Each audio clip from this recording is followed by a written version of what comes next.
করতে চাই।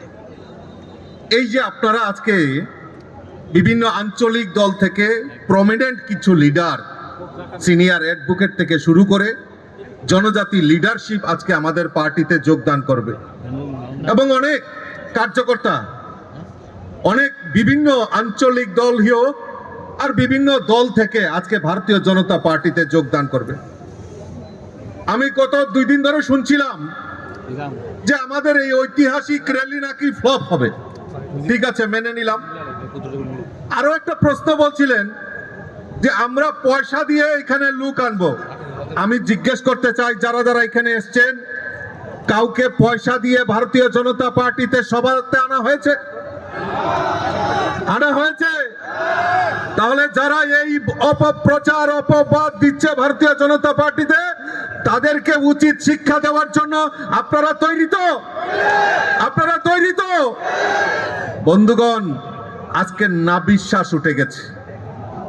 আজকের এই জনজমায়েত দেখে অনেকের নাবিশ্বাস উঠে গেছে যে আর রক্ষা নেই, আর রক্ষা নেই। কাজেই ভারতীয় জনতা পার্টিকে যত পারো বদনাম করতে থাকো। ভারতীয় জনতা পার্টি জনজাতি বিদ্বেষী, ভারতীয় জনতা পার্টি জনজাতিদের কথা বলে না। আমি জিজ্ঞেস করতে চাই আপনাদের মাধ্যমে, আর প্রমাণ রয়েছে আমাদের কাছে। এখানে মাননীয় মন্ত্রী বিকাশ দেববর্মা উনি বলছিলেন, জিজ্ঞেস করবেন তাদেরকে যারা আজকে আমাদের এই ভারতীয় জনতা পার্টির সভাতে আসার জন্য আপনাদেরকে বাধা সৃষ্টি করে, ভারতীয় জনতা পার্টির বিরুদ্ধে কথা বলে, তাদের গিয়ে জিজ্ঞেস করবেন স্থানীয় নেতাদের কাছে যে বিজেপি সরকার প্রতিষ্ঠার পর 2025-26 অর্থ বছরে এই জনজাতি এলাকায় উন্নয়নের জন্য 3,450 কোটি টাকা বাজেটে প্রভিশন রাখা হয়েছে। আমি যারা নতুন এসছেন তাদেরকে স্বাগত জানাচ্ছি। বন্ধুগণ, 3,450 কোটি টাকার বাজেট আমাদের 2025-26 অর্থ বছরে রাখা হয়েছে। এই টাকাগুলি কোথায় খরচ করা হবে?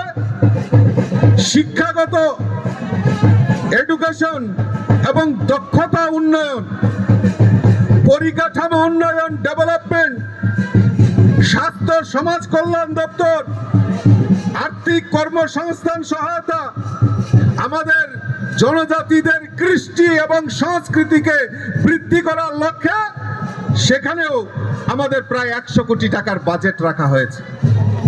আমি প্রশ্ন রাখতে চাই, আজকে যারা জনজাতি দরদি বলেন, একবার তাদের কাছে জিজ্ঞেস করবেন না যে আজকে ত্রিপুরা রাজ্যে 1950-তে আমাদের এই ভারতবর্ষের সঙ্গে ত্রিপুরার অন্তর্ভুক্তি হয়েছিল, আর এই অন্তর্ভুক্তির ফলে আজকে প্রায় 75-76 বছর হয়েছে। আমি জিজ্ঞেস করতে চাই, আজকে ত্রিপুরা রাজ্যে জনজাতি ডাক্তার কয়জন রয়েছে? আজকে জনজাতি ইঞ্জিনিয়ার কয়জন রয়েছে? আজকে প্রফেসর কয়জন রয়েছে? প্রিন্সিপাল কয়জন রয়েছে? হাতে গোনা মাত্র কয়েকজন ডাক্তার ইঞ্জিনিয়ার আজকে আমাদের জনজাতি সমাজ থেকে হয়েছে। কারণ ওই জনজাতিদের উপর রাজনীতি করতে হবে, তাদের শিক্ষার আলু থেকে পিছনে রাখতে হবে। জনজাতিদের শিক্ষা দেওয়া যাবে না। জনজাতি তারা যদি শিক্ষিত হয়ে যায়, তাহলে এই ত্রিপুরা রাজ্যে জনজাতিরা ডাক্তার বেশি হবে, ইঞ্জিনিয়ার বেশি হবে, বিভিন্ন প্রফেসর বেশি হবে, সমস্ত কিছুতে জনজাতিরা এগিয়ে যাবে। কাজেই তাদের শিক্ষার আলু থেকে পিছনে ফেলে রাখতে হবে। কই, তখন তো কেউ আন্দোলন করেনি এই রাজ্যে, তখন তো কেউ আন্দোলন করেনি যে জনজাতিদের শিক্ষা দরকার। এই রাজ্যে জনজাতি উপমুখ্যমন্ত্রী হয়েছেন দশরথ দেববর্মা, মুখ্যমন্ত্রী হয়েছেন দশরথ দেববর্মা। আমি প্রশ্ন রাখতে চাই আপনাদের কাছে, এই জনজাতি দেববর্মা মানে জনজাতি মুখ্যমন্ত্রী উপমুখ্যমন্ত্রী হওয়ার পরেও এই রাজ্যে জনজাতিদের শিক্ষার ব্যবস্থা তার জন্য কেন আন্দোলন করেনি? কারণ করা যাবে না। জনজাতিরা যদি শিক্ষিত হয় তাহলে রাজনীতি করা যাবে না তাদের দিয়ে, পরিষ্কার। এখনো ঠিক সেম কায়দায় সেই ফেসিবাদী কায়দায় জনজাতিদের শিক্ষার আলো থেকে সেখানে বঞ্চিত রাখা হোক, জনজাতি এলাকায় উন্নয়ন সেটা স্তব্ধ করে দেওয়া হোক। খালি থানসা আর কোনো সময় গ্রেটার ত্রিপুরাল্যান্ড, কোনো সময় আলাদা ত্রিপুরাল্যান্ড, কোনো সময় স্বাধীন ত্রিপুরা। আর এর দরকার তো আমার এই জনজাতি যুবক যুবতীদের শিক্ষার আলো, তাদেরকে শিক্ষার অধিকার থেকে বঞ্চিত করা হয়েছে। কেন বঞ্চিত করা হয়েছে? তাদের দিয়ে রাজনীতি করার জন্য। কিন্তু আমাদের সরকার, আমাদের ডাবল ইঞ্জিনের সরকার, কেন্দ্রের নরেন্দ্র মোদীজির সরকার, রাজ্যে মাননীয় মুখ্যমন্ত্রী প্রফেসর ডক্টর মানিক সাহাজির নেতৃত্বের সরকার, এই ডাবল ইঞ্জিনের সরকার, যেটা আমি বলেছিলাম আমার প্রারম্ভিক ভাষণে, ৩,৪৫০ কোটি টাকা সেখানে বাজেট রাখা হয়েছে।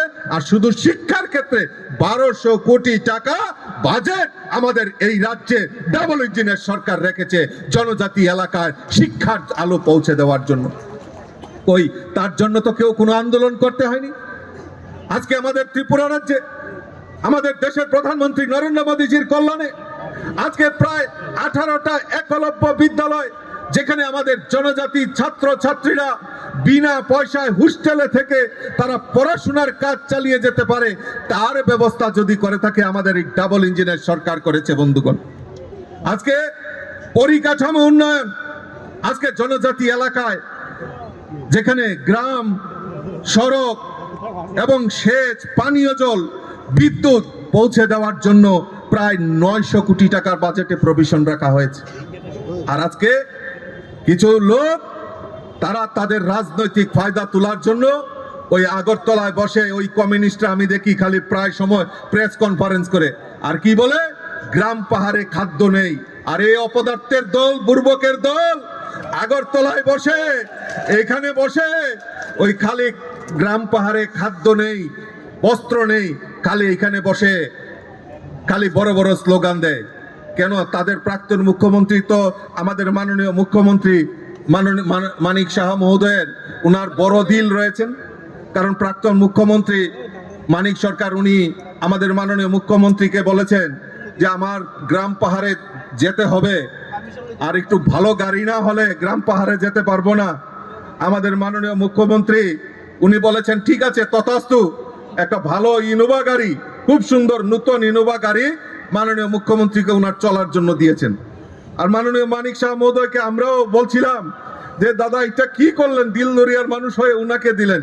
বলে ভালো হয়েছে, কারণ যেখানে যেখানে উনি এই গাড়ি দিয়ে যাবেন, বক্তব্য রাখবেন বিজেপির বিরুদ্ধে, আর তত বিজেপি আরো বৃদ্ধি হবে, আর সিপিএম তত ক্ষয়িষ্ণু হবে। সেই কাজটা আমাদের মানিক সাহাজি আমাদের মুখ্যমন্ত্রী করে দিয়েছেন। ওনারা বলেন যে আমরা তো জনজাতি দরদি, আমরা তো সর্বহারা সরকার।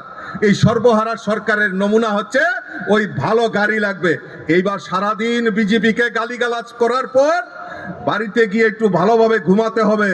তখন আবার চিঠি লিখেছেন, আমাকে একটা ভালো বাংলা ডুপ্লেক্স বাড়ি যদি আমাকে দেন, আমি একটু থাকতে পারি শান্তিতে।